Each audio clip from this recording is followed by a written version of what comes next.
Hi everybody. I'm sitting out in my garden today because it finally stopped raining. We're talking about trees and bugs for the next few weeks, and I'm sitting under our tree named Matilda. Matilda is an ornamental pear tree. That means she's very pretty in the spring. She has white blossoms. She has pretty red berries in the fall. She doesn't get pears. They're just like ornaments on a Christmas tree. So one of our favorite books is Our Tree Named Steve. And I'm going to share this with you as I sit on my tree stump. Put my glasses on. Our Tree Named Steve by Alan Zweibel. Illustrated by David Catrow. Dear kids, a long time ago when you were little, Mom and I took you to where we wanted to build a house for us to live in. But in order to build there, men had to come and clear the land. When you clear the land, you take away the trees and the bushes so that you can build a house. I see a sign here that says for sale, and then on top of it they put a sticker that says sold. They bought a nice piece of land out in the country. I remember there was one tree, however, that the three of you couldn't stop staring at. Adam thought it was crying. Lindsay said it looked nervous. And Sari, who was only 2 years old, couldn't pronounce the word tree, and she called it Steve. Do you remember when we named the tree across the alley from our classroom? Do you remember what we named it? Chicago. You voted for that, and you voted for Chicago. I love you, Steve, she kept saying. And then Adam and Lindsay started saying it, and before too long, Mom and I got the hint and asked the builder to please save Steve. So when they were cutting down the other trees and taking up the other bushes to build their house, they didn't cut Steve down. Steve was special to their family. The day we moved in, Steve was there to greet us. Oh, look, beautiful house has been built, and now they're moving things in, furniture and plants. The children and the dog are in the window looking out at Steve. He quickly worked his way into your lives as a swing holder, a target, third base, a hiding place, and a jump rope turner. Here's the tire swing. Here they tied the jump rope to Steve's limb, and they're playing jump rope. And whenever our dryer broke down, he held our underwear with pride. They put clotheslines on, like we had clotheslines hanging up in the classroom. Are you laughing at underwear? Yes, right there in the center of our yard, this weird-looking tree grew to become the center of our outdoor life. Through all our barbecues, campouts, dance parties, oh, does that look fun? They put up a tent under Steve. I see a doghouse over here, too, for their dog.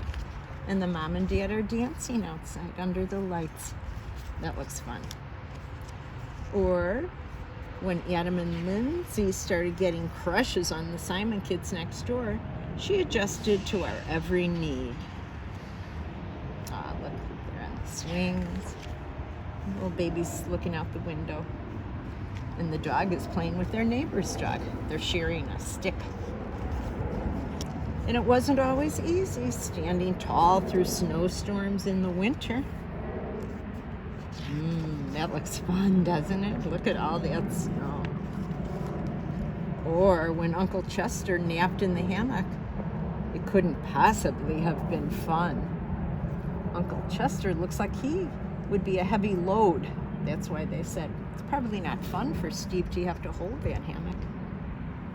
Not to mention the time that the sewer overflowed and Steve sucked it all up before it drowned Kirby. Oh, there's Kirby on his doghouse.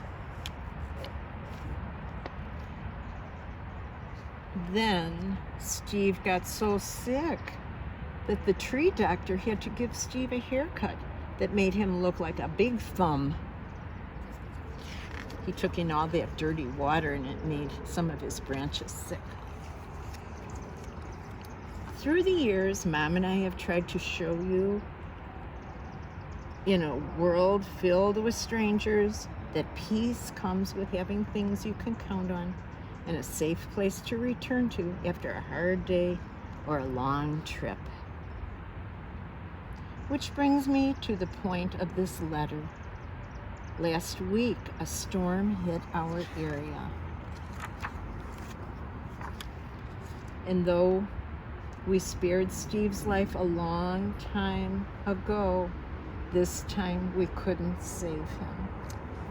Do you remember this? The big storm came and it broke Steve. They couldn't save him now. Are we sad? Sure we are. But even in his final moments, when he could have fallen on our house, Sari's swing, or Kirby's house, or Mom's garden, Steve performed his last trick and protected all of us to the very end. And friends like that are hard to find. Oh, here's the stump where Steve grew. Kirby the dog is looking for him. He can't understand. Where has Steve gone? So when you come home from Grandma's next week, Steve will not be able to greet you as he has done in the past. I'm sorry. That makes me feel really sad too. But please know that Steve will always be with us in our hearts, in our thoughts, and in a different tree at the other end of our yard. See you next week. Love, Dad. Do you know what Dad meant when he said that?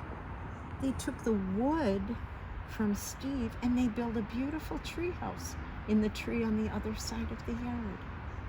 So when we started the book, I'm going to go back to the beginning and show you. It starts out, Dear Kids. That's how we might write a letter to someone. If we're writing a letter to someone who's not with us, we would say, Dear, and then say their name. Dad was writing them a letter, and he said, Dear kids, they are staying at Grandma's house right now. And he finishes his letter by saying, when you come home, you will see Steve in a different part of the yard. See you next week. Love, Dad. So, again, I hope you enjoyed the book about Steve. I hope you're walking around your neighborhood and learning about all the different trees that are getting their leaves now. And some of them are going to start getting fruit on them, apple trees and pear trees, but not Matilda. She's not getting any pears. So I will see you on Friday when we talk about the letter X.